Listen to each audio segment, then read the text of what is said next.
Round बनाया जा रहा है। ये इधर मुँह बन के तैयार हो गया है। मुँह बनने के बाद इधर राउंड का पुतला बनाया जा रहा है।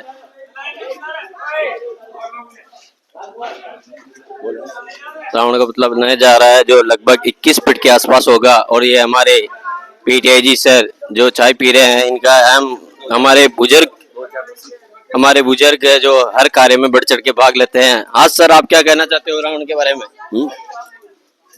बोलो सर। विगत लगभग 45 वर्ष से अखंडित रामलीला ग्राम कटेली में आयोजित हो रही है। आज तक यह रामलीला खंडन नहीं हुआ। 3-4 साल से हमारे नवयुवक ग्राम कटेली के नवयुवक ही तैयार होकर के रामलीला का मंचन करते हैं और मंचन बड़े शानदार से ढंग से करते हैं।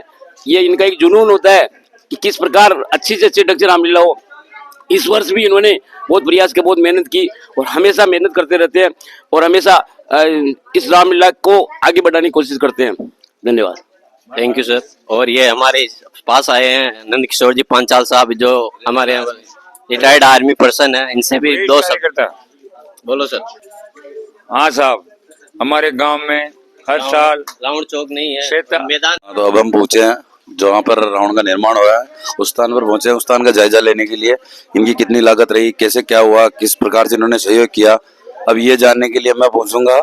सबसे पहले जो इस में योगदान दे रहे हैं अभिषेक शर्मा से, उनसे बात करना चाहूंगा मैं। हाँ तो अभिषेक जी, कितने फीट का रावण का निर्माण किया जा रहा है, कितने दिनों से आपकी तैयारियां चल रही है? ये रावण लगभग 25 से 30 फीट का है और ये तैयारी हमारी 3 दिन से चल रही है।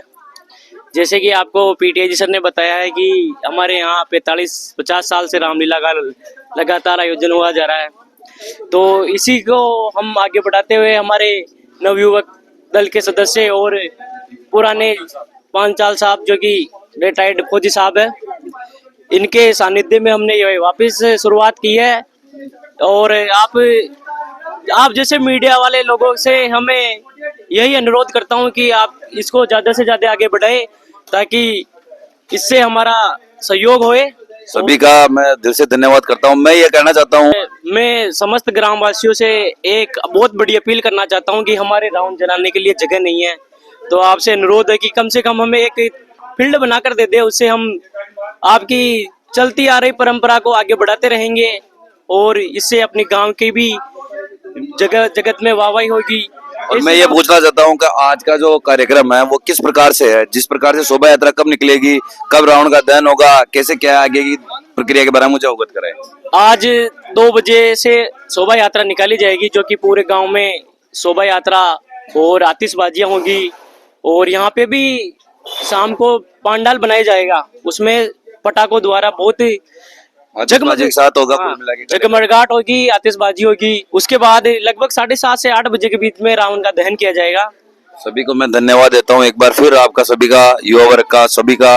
अब हम पहुंचते हैं लेखराज जी लोधा के पास, वो भी इस कार्यक्रम में अच्छी भूमिका निभाते हैं। कैसा फील कर रहे हो आज आप इसका नेक कार्य को करके? बहुत अच्छा कर रहे हो। आपने इस रामलीला में पूरे 9 दिन अपनी सेवाएं दी, अनेक प्रकार के आपने रोल किए, उसमें से सबसे अच्छा आपने कौन सा रोल अदा किया?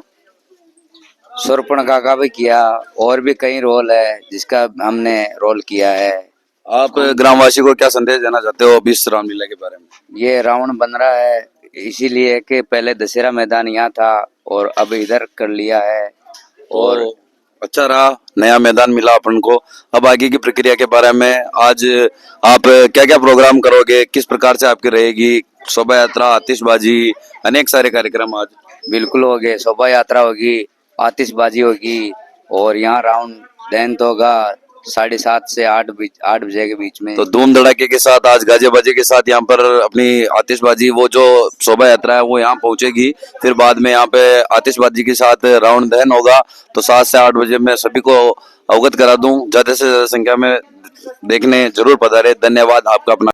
यस नमस्कार, आज हम आए हैं मेरे channel YouTube channel CPS बोराडा Vijay Sharma पर लाइव प्रसारण दिखाया जाएगा। आज हम पूछे हैं जो हमारा दशहरा मैदान है घटियाली का, उस स्थान पर पहुंचे हैं और मैं कुछ इन जो रात की क्या प्रक्रिया रही थी, किस प्रकार इन्होंने मैदान तैयार किया, दशहरा मैदान किस प्रकार रहा, पुराना जो दशहरा मैदान था वहां पानी भर गया था। तो मैं इसके लिए सबसे पहले मैं गांव के समाज सेवी नंदकिशोर पांचाल से मिलना चाहूंगा, उनसे पूछना चाहूंगा कि किस प्रकार क्या हुआ, कैसे क्या हुआ रावण दहन के लिए, आपने किस प्रकार मैदान कैसे कैसे आपने जेसीबी की व्यवस्था की, आप मुझे संक्षिप्त रूप से बताइए ये चीज। हमने पूरी नाइट हो गई थी, हमारे को 4 बज गए थे रात को, और जेसीबी फंस गई थी, वो खराब हो गई थी। दूसरी जेसीबी लेके आए थे, तीसरी लेके आए थे, फिर हम लोगों ने फील्ड बनाया। बहुत परिश्रम के बाद में हमने राउंड चौक बनवाया है, बहुत मेहनत की है।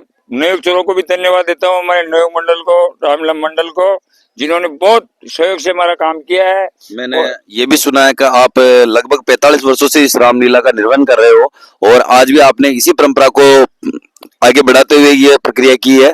मैं सभी नवयुवक मंडल एवं समस्त ग्रामवासियों को धन्यवाद देना चाहता हूं कि इस प्रक्रिया को आपने चालू रखा। अब मैं ये पूछना चाहता हूं नंदकिशोर जी आपसे कि आपने कितने फीट का रावण बनाया और इस दशहरे का कब जलाओगे रावण को, कैसे क्या है आगे की शोभा यात्रा कब प्रारंभ होगी, ये बताएं मुझे।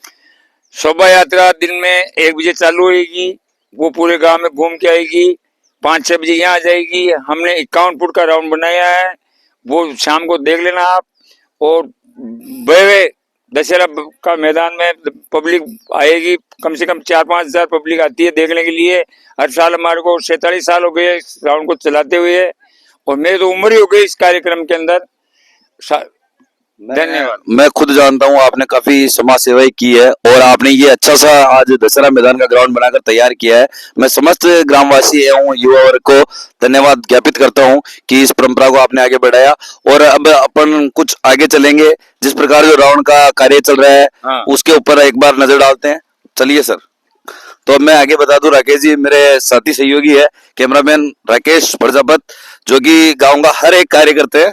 अब मैं आगे दिखाना चाहूंगा ये आज रात को किस प्रकार इन्होंने मेहनत की है, ये बहुत अच्छी होती है। दिल से धन्यवाद इन सभी वर्गों को। और अब आगे मैं आपको जिस प्रकार से रावण का कार्य चल रहा है उसके ऊपर ले चलता हूँ आपको। धन्यवाद राकेश जी, वीडियो को